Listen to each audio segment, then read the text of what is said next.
un sur plusieurs. Bien-aimés dans le Seigneur, Shalom. Avec toi, je voudrais méditer les textes de ce mardi 12 mars 2024. La scène de l'Évangile a lieu sous les colonnades de la piscine de Bethsata. Cette piscine est près de la porte des brebis. À l'époque, de l'eau était retenue dans de grandes piscines en amont du temple de Jérusalem pour laver les brebis avant les sacrifices au temple. Et puisqu'on faisait beaucoup de sacrifices, puisqu'il y avait donc beaucoup de sang, l'eau de ces immenses piscines servait aussi à laver et assainir l'endroit où avaient lieu les sacrifices du temple. Bethsata fait partie de ces piscines avec la piscine de Siloé, mais elle a une particularité. Il y a un moment où elle entre en ébullition et à ce moment-là, elle a des vertus curatives. Le premier qui descend dans la piscine, au moment où elle bouillonne, est guéri, quelle que soit sa maladie. C'est pour cette raison que beaucoup de malades se trouvaient en ce lieu. L'Évangile parle d'une foule de malades, aveugles, boiteux, impotents. Jésus se rend à cette piscine et guérit un homme malade depuis 38 ans. Dans ce passage, il y a deux choses qui me frappent. La première, c'est qu'avec tous ces malades, Jésus n'en guérit qu'un seul. Et les autres? Ne pouvaient-ils pas les guérir eux aussi? C'est une véritable question. Une chose est sûre, c'est que cet homme n'était pas plus méritant que les autres. Il était là depuis longtemps, c'est vrai. Mais peut-être qu'il y avait des personnes qui avaient duré aussi longtemps, sinon plus longtemps que lui. Tout ce qu'on peut dire, c'est que Jésus l'a choisi. Cela montre aussi que Jésus ne vient pas pour faire disparaître la souffrance, mais pour l'assumer comme une réalité de la condition humaine. Ce qui préoccupe Jésus, c'est de nous donner des signes qui nous permettent de savoir qui il est et quelle est sa mission. Le signe qu'il nous révèle aujourd'hui, c'est qu'il est le fleuve de la vie, la piscine d'amour et de miséricorde dans laquelle nous sommes invités à nous plonger pour être lavés, purifiés. Les brebis étaient lavées avant d'être offertes au temple. Nous aussi, nous avons besoin d'être lavés dans le sang de l'agneau, purifiés de nos péchés avant d'aller à la rencontre de Dieu. Ne pêche plus, recommande Jésus.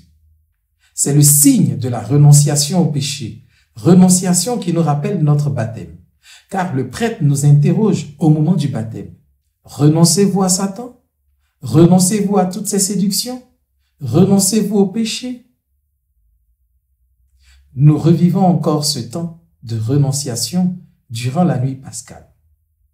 Cet homme de l'Évangile a été guéri pour témoigner devant les Juifs du signe que donne Jésus. Mais ceux-ci ont rejeté ce signe parce qu'ils étaient enfermés dans la rigidité de la loi du sabbat. Or, si Jésus l'a guéri le jour du sabbat, c'est justement pour signifier que ce jour consacré à Dieu est aussi le jour où Dieu veut agir dans nos vies et nous guérir de nos peurs, de nos douleurs, si nous acceptons de nous reposer en lui et de l'accepter comme notre citadelle. Comme à ce malade, Jésus nous pose la question suivante. Veux-tu être guéri? Oui, Seigneur, je le veux. Donne-moi de croire en toi et surtout de ne jamais me décourager comme cet homme que tu as guéri après 38 ans de lutte. 38 ans à attendre une guérison qui tarde à arriver. Il y a vraiment de quoi se décourager. Mais quelle persévérance de cet homme, 38 années à croire à une guérison miraculeuse. Et ça, c'est la seconde chose qui me frappe. Après quelques semaines, je me serais découragé. Mais quelle volonté, quelle force admirable devant la maladie.